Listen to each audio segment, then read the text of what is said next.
welcome. So, just thought about what I could talk about with you today. It's going to make 2021 your best year yet. And I thought the best advice I can give you is probably out of the living word. And so, I was thinking about what scripture could I talk about. And the scripture that came to my mind was whenever Jesus was out in the ocean with his disciples. And and these are very experienced fishermen. They've been out on the sea for many years and experienced all the different weather and things that can go wrong out in the middle of the ocean. But whenever the storm started raging and Jesus was still asleep, the disciples, they lost faith. And throughout our life, we're going to have times where it's dark and you might not be able to see the destination or the solution to your problems.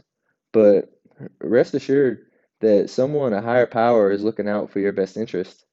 And whenever the disciples finally went and woke up Jesus, they were pretty scared because they thought they were going to die.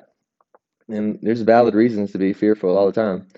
But Jesus said, "Ye of little faith," and then he calmed the seas. A lot of times in life, we're going to be tested when things are going to happen to us or to people that we know. And how we react to that is going to make all the difference in the quality of our life. If you want a better life in 2021, then it's going to take you renewing your mindset. If you do what you've always done, you'll get what you always have. So if you want new information or something to be different in your life, then it's going to take you going actively out of your way in order to be better.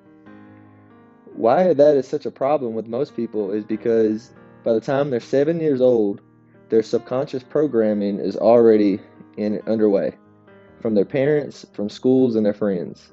The way they've seen the world work, and by the time they're 7, they've deviated a plan in which they can try to go about and make their life or live the best way they can.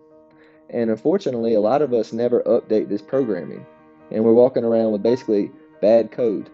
And if we could ever take the time to go deeper into our psyche and work on these subconscious programs, then we can develop new habits and have a better quality, higher quality of life. So what is that going to entail and how are we going to do that? So your subconscious is basically, let's say that the ocean has waves. And at the top, there's all the, they're waving back and forth, and you can see that pretty easily. But in the depths of the ocean, it's pretty much calm. So that's kind of how your subconscious is. It's there, and it's a steadily running program.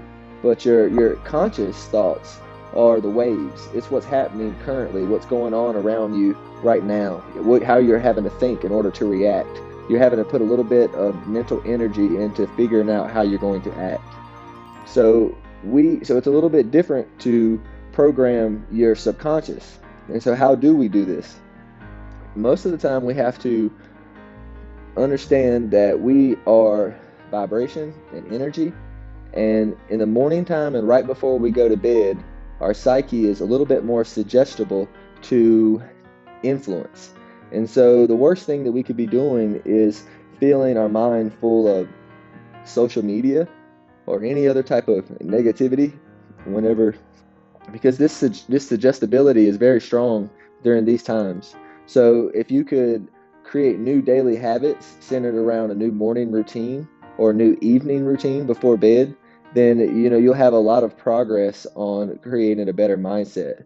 Now, this mindset has been something that's been with you since you were a child, so it's not going to be really easy to go away because it's your habit. And what I mean by that is when you get up in the morning and you get in your car and you drive to work, sometimes you can zone out majority of the ride and then you're there. Well, that's what I mean. A lot of the programming has become habitual to the point where you don't have awareness to it. So improving your subconscious is going to take a lot of improving your self-awareness. And we do that through journaling and through just taking caution and understanding of what we say and what we do on a daily basis. And if we can do that, then we can take strides in improving. And if you improve your mindset, everything else will improve. And I think that if you get your body going, then your mind will be healthy.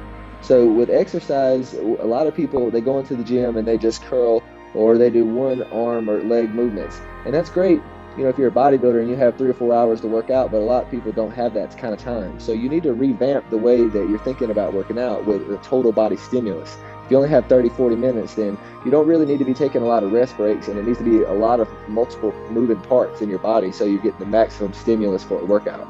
And doing that with good nutrition is just going to feed and fuel your mind and your body, optimize it so you can create better thoughts. And why would you want to do that? Is because you can come up with better solutions to your problems. And maybe something's been frustrating you for a while. If you create new habits, take care of yourself, then your mind will be refreshed and you can probably look at a problem with a new perspective and come up with a solution. And so for 2021, this is a year for improvement. 2020 was a really difficult year for a lot of us, but hopefully it gave us some introspection. And so we'll take that introspection and work on some things that maybe you've been pushing off to the side. We're not guaranteed tomorrow, and you shouldn't live like it. Take chances and do the things that are in your heart calling you to do. And I know you'll be a lot more fulfilled for the many more years to come. And I hope you have a blessed day.